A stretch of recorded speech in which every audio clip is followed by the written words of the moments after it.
Hey there, my name is Doster, and today I'd like to talk about multiple intelligences.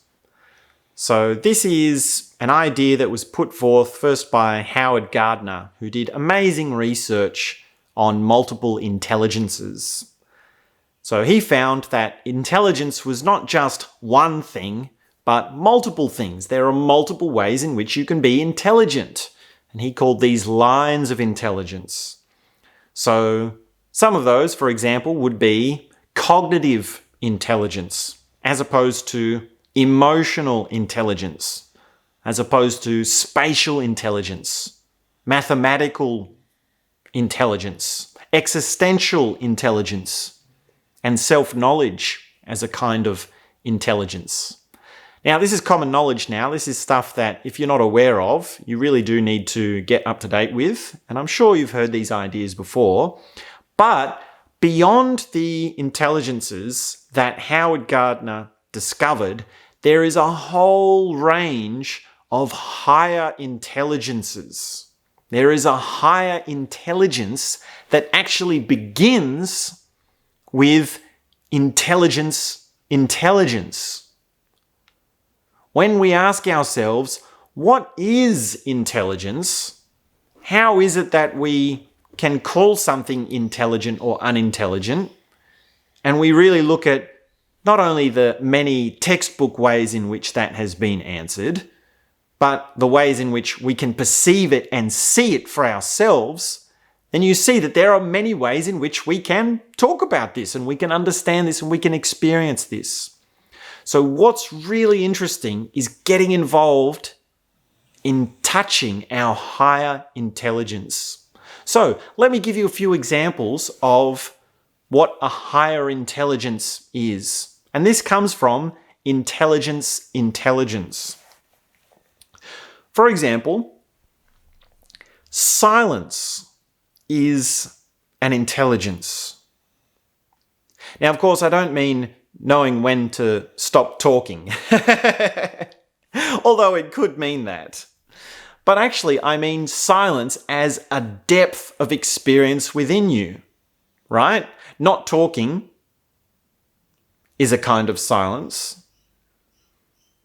Not thinking is another kind of silence.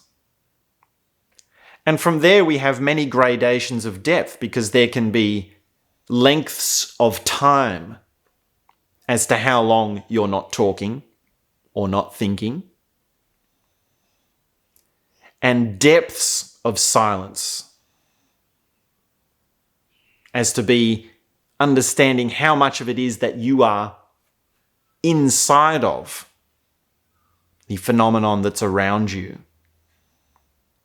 So silence is actually something that we develop in the same way that we develop emotional awareness, cognitive ability, spatial ability, mathematical intelligence. Silence is its own line of intelligence. Here's another example. Energy.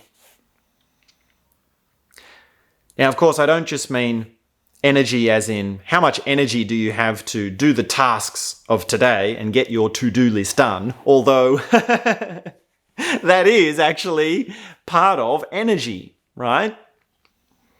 That's actually where energy intelligence begins. We think of having lots of energy as doing lots of things. But when that intelligence is understood in a higher form, and we develop it to a very high degree, we actually realize that higher energy means feeling more and experiencing more and living more deeply. Here's another example, omnipresence.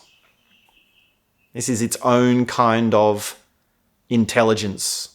So do you notice when you are watching someone and they don't know you're watching? So if you've ever got the chance to look at security cameras, security guards have this sense, right? They're sitting in the security checkpoint and they've got all the cameras there and they can see people that don't realize they've been watched, right? Now, we're very much in a surveillance age.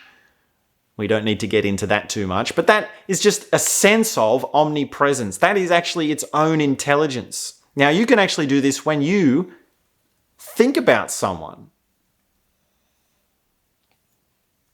When you think about someone that isn't here, think about someone from your past.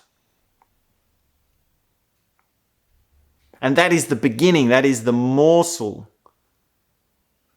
the breadcrumb of omnipresence intelligence. And that intelligence actually expands to the whole world. It expands to your entire experience of life as a human being. Perhaps related to omnipresence is benevolence. So that's when you actually bring love and compassion into your awareness and into your understanding. Compassion is something that you develop. Compassion is something that expands and grows and deepens as you become more aware, so that it is also a higher intelligence. Okay, last example, time. Time is a line of intelligence. How do you relate to time? And like so many of these examples, they come up in very mundane ways, right? Time management. How many hours are there in a day? How long is life? How is your schedule? This is all just basic stuff in your connection to the sense of time. Do you have a sense of time? Can you sense how long a month is? Can you sense how long 10 years is? Now, your ability to sense time and to connect with that is directly proportional to your line of intelligence, which is time intelligence, which is a higher intelligence. And time is a very fundamental one. It's a very powerful one. It's actually one that actually can change so much of what you see about yourself and feel about yourself. And it can open up amazing realms of beauty, of truth, of connecting to who you are. And I'm pleased to announce that I actually have a new online course on time travel. So we go into all of the techniques and the methods and the concepts of time travel.